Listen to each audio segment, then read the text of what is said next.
I want to briefly talk about reclaiming your inner power.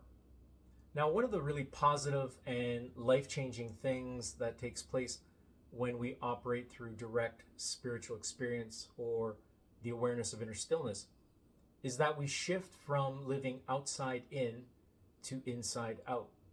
And what that does is it reclaims and restores our vital energy and also allows for a greater sense of inner peace to unfold.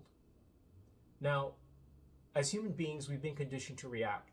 We've been conditioned to react to circumstances, to people, to relationships, and there's nothing wrong with that. It's part of the human experience and it's part of our evolutionary process. But there is a state of being and an awareness where we observe the inner world of thought and emotion rather than identify and react to them.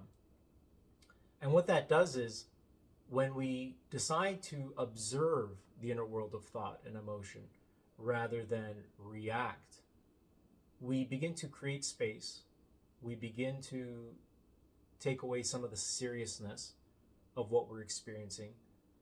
And what it does is it allows us to take a step back and see the outer world with greater clarity, which includes circumstances.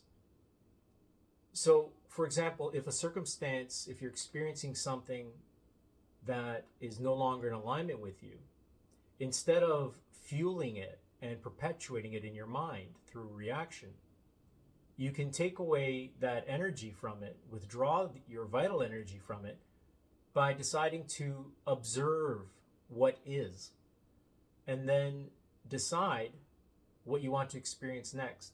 And that includes thinking consciously, setting intentions, feeling the reality of it already manifesting.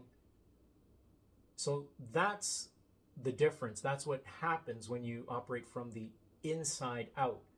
You're no longer reacting to the outer world, no longer perpetuating it in your mind if it no longer resonates, but rather transcending it or going beyond it and then choosing within you what you want to experience, what you want to see. So there's really essentially two modes to operate from. And one is reaction, which is our human conditioning. And the other is observation, which is spiritual alignment, where we're operating through non-attachment rather than attachment.